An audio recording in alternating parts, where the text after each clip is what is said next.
Hello students, आज की class में आपका स्वागत है। प्रथम विश्व युद्ध। पिछले वीडियो में मैंने आपको बताया कि फ्रांस पर जर्मनी ने आक्रमण करके उसके खनिज प्रधान क्षेत्र लॉरेंस और अल्सास पर अपना कब्जा कर लिया। इसके अलावा पोलैंड ने उसकी ज़मीन पर भी अधिकार जमा लिया था। अब वह अपने क्षेत्र का अधिक विस्तार करना चाहता था।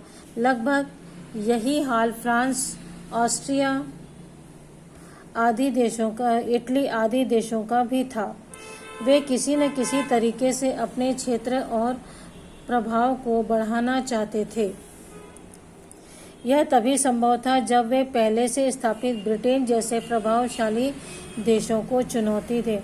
हर देश बच्चों उस समय आगे बढ़ना चाहता था और लाभ प्राप्त करना चाहता था। औद्योगिकरण की दृष्टि में और औद्योगिकरण और अधिक तीव्र गति से करके वह दूसरे देशों से आगे निकल जाना चाहता था। लेकिन उस समय सबसे अधिक शक्तिशाली और ब्रिटेन था, जो कि सभी प्रभावशाली देशों के लिए एक चुनौती था। उसे हराना सबसे अधिक आवश्यक था। उन दिनों ब्रिटेन का समुद्रों पर एकाधिकार था, जिसके कारण उनका व्यापार और उपनिवेशों पर बेरोक-टोक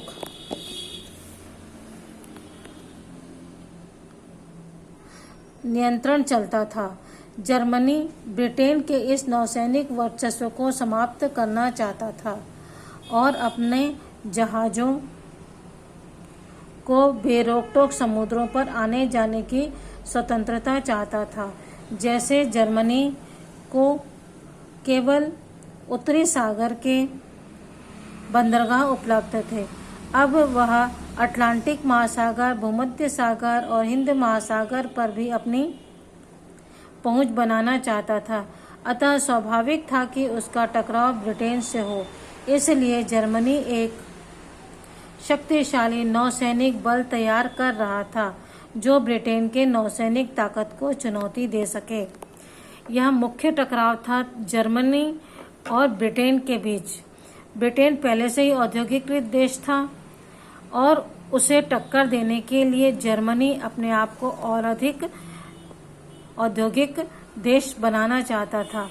ब्रिटेन का जो नौसैनिक वर्चस्व है, अर्थात समुद्र में जो उसकी पकड़ थी, उस पर जर्मनी अपना अधिकार करना चाहता था।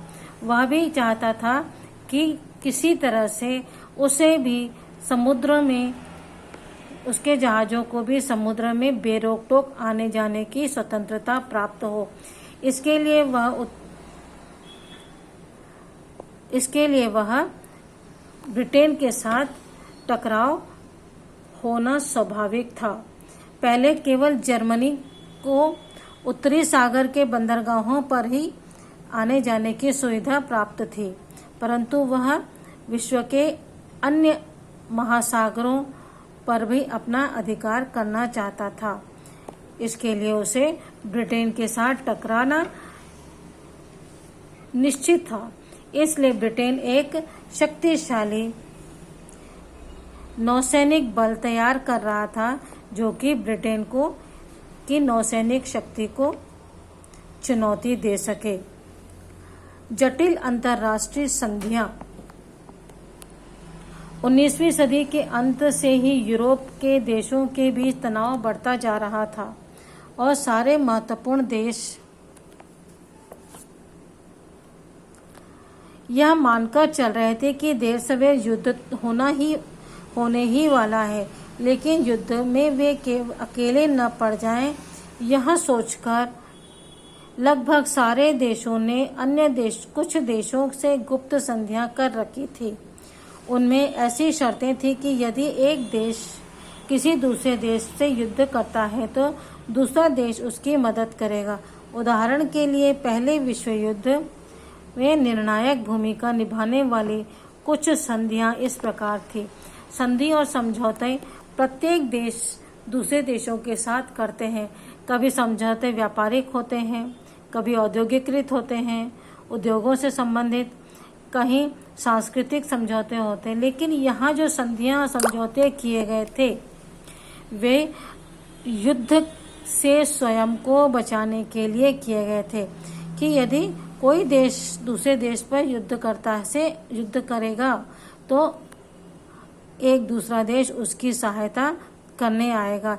यह संधियां इतनी गुप्त थी कि जो संधि कर रहा है, 2-3 देश जो भी संधि कर रहे थे आपस में, उसके अलावा किसी तीसरे देश को मालूम नहीं होता था कि किस देश के साथ किसकी समझौता या संधि हुई है। ऐसी ही कुछ संधियों के बारे में हम यहाँ देखते हैं। पहला है त्रिदेशीय संधि। 3 देशों ने 1982 में संधि की। ये 3 देश थे जर्मनी, ऑस्ट्रिया, हंगरी और इटली। इनके बीच यह संधि हुई कि जिसके अनुसार अगर इसमें से किसी देश पर फ्रांस या रूस द्वारा आक्रमण किया गया तो बाकी 2 देश युद्ध में उतरकर उसकी सहायता करेंगे। दूसरी संधि थी, अर्थात इस संधि के द्वारा क्या समझ में आया कि जर्मनी, ऑस्ट्रिया और हंगरी और इटली, इन तीनों ने मिलकर के आपस में संधि की कि यदि हमारे ऊपर जर्मनी या फ्रांस या रूस कोई भी आक्रमण करता है तो हम एक दूसरे की सहायता करेंगे। इसके बाद तीसरा त्रिदेशीय संधि। त्रिदेशीय समझौता है यह जर्मनी, ऑस्ट्रिया और इटली की संधि के द्वारा रूस और फ्रांस को अलग थलग पड़ने का खतरा था।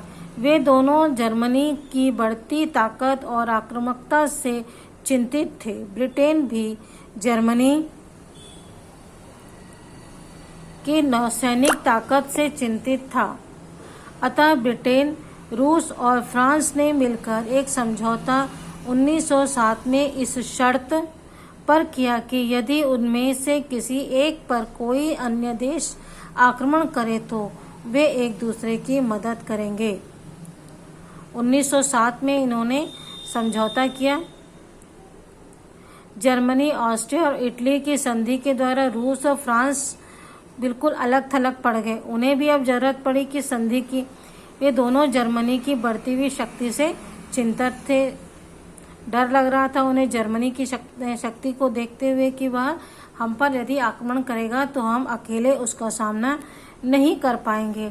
इसलिए उन्होंने ब्रिटेन, रूस और फ्रांस ने मिलकर एक समझौता 1907 में किया और इस शर्त पर कि यदि उनमें से किसी एक पर भी किसी अन्य देश पर आक्रमण करे तो एक दूसरे की मदद करेंगे। यह शर्त रखी गई कि यदि इन तीनों में से किसी भी देश पर कोई आक्रमण होता है तो इनकी सहायता के लिए दूसरा देश सामने आएगा। इसके अलावा जर्मनी ने तुर्की साम्राज्य से एक समझौता किया कि अगर जर्मनी और ऑस्ट्रिया के विरुद्ध रूस युद्ध में उतरेगा तो तुर्की जर्मनी का साथ देगा। दूसरी ओर रूस ने सर्बिया से समझौता कर रखा था कि अगर ऑस्ट्रिया उस पर हमला करेगा तो सर्बिया की सहायता करेगा, तो रूस सर्बिया की सहायता करेगा। इस प्रकार प्रत्येक देश एक दूसरे से युद्ध के लिए संधियों का जाल बुनकर बैठे थे। एक तरह से संधियों का एक दूसरे के विरोध में जाल बुना जा रहा था, जिससे कि पूरा यूरोप 2 बड़े गुटों में बंट गया था, जिसमें एक तरफ जर्मनी और दूसरी तरफ ब्रिटेन का नेतृत्व वाले देश थे। एक तरफ जर्मनी था और दूसरी तरफ ब्रिटेन था। ये समझौते इस प्रकार हुए कि पूरे विश्व को 2 गुटों में बांट दिया, पूरे यूरोप को 2 गुटों में बांट दिया गया और दोनों गुटों के बीच तनाव बढ़ता ही जा रहा था। इस बीच सर्बिया के राष्ट्रवादियों ने ऑस्ट्रेलिया के राजकुमार और उसकी राजवधू की हत्या कर दी। प्रथम विश्व युद्ध में मैंने पिछले इस वीडियो में बताया आपको कि सर्बिया के एक युवक ने ऑस्ट्रिया के राजकुमार और उसकी पत्नी की हत्या कर दी। बस सर्बिया को पर अब ऑस्ट्रिया को मौका मिला सर्बिया पर आक्रमण करने का।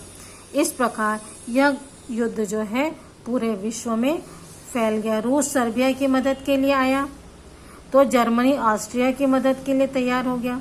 इस प्रकार पूरा विश्व जो है एक दूसरे के विरोध में युद्ध के लिए उतर गया था।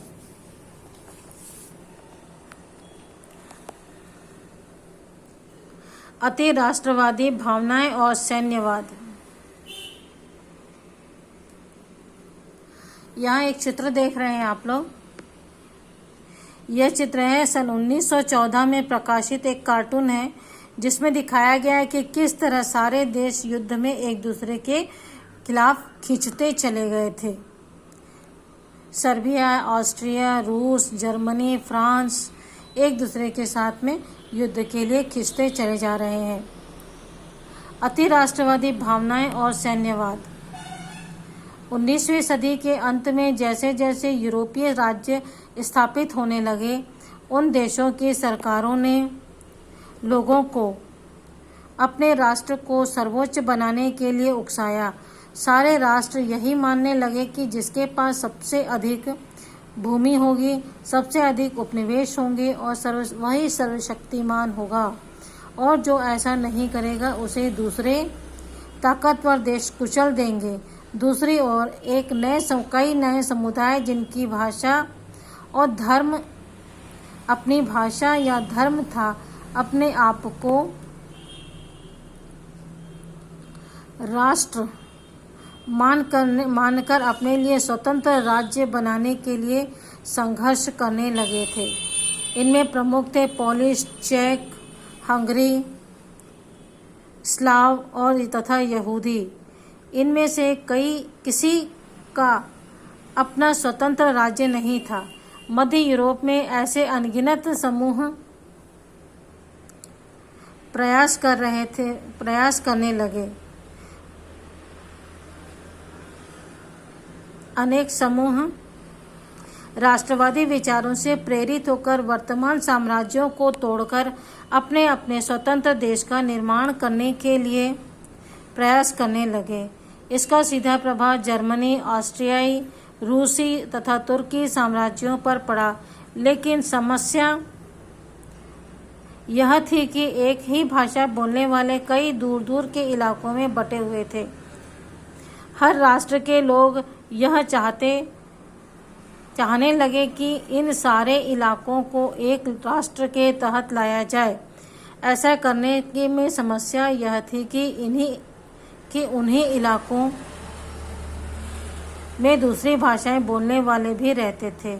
इन सब बातों के कारण यूरोप की राजनीति में उथल-पुथल मचा रहा। देश के अंदर और एक दूसरे के बीच तनाव लगातार बढ़ रहा था। सभी लोग यह मानने लगे थे कि इन समस्याओं का समाधान युद्ध के माध्यम से ही हो सकता है। सबसे पहली बात यह है कि अति राष्ट्रवाद और सैन्यवाद जो अपने आप को मेरा राष्ट्र, मेरा यह शब्द इस्तेमाल करता था, यह मानते थे कि जिनके पास अधिक जमीन है, अधिक सैनिक हैं, सैन्य शक्ति अधिक है, आधुनिक हथियार हैं और अधिक उपनिवेश हैं, वही शक्तिशाली है।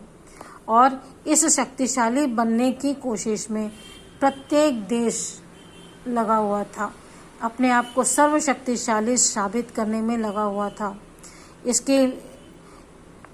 इस वजह से एक कारण यह भी हुआ कि जहाँ भी एक धर्म, एक भाषा के लोग समुदाय रहते थे, वे अपने आप को स्वतंत्र राष्ट्र बनाने की कोशिश में लग गए।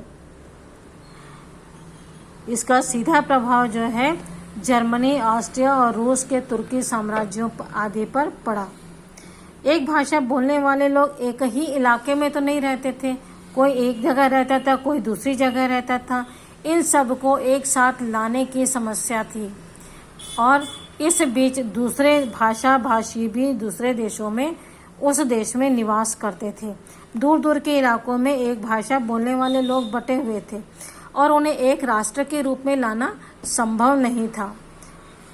यदि उन्हें एक राष्ट्र के रूप में लाया जाता तो बीच में दूसरे भाषा भाषी लोग भी थे जो अपना राज्य अलग बनाना चाहते थे। इस तरह से तनाव जो है लगातार बढ़ता ही गया। यूरोपीय राजनीति में अत्यंत उथल पुथल होने लगी और तनाव बढ़ने लगा। तनाव को बढ़ते देख करके इन समस्याओं का एक ही समाधान निकाला गया कि इन समस्याओं का समाधान केवल युद्ध से ही हो सकता है। लेकिन बच्चों, युद्ध किसी भी समस्या का समाधान कभी भी नहीं होता है। किसी भी समस्या का समाधान हम बातचीत के द्वारा बैठ करके ही निकाल सकते हैं। ठीक है, इस वीडियो में इतना ही। इसके आगे का अगले वीडियो में देखेंगे। ठीक है, बाय।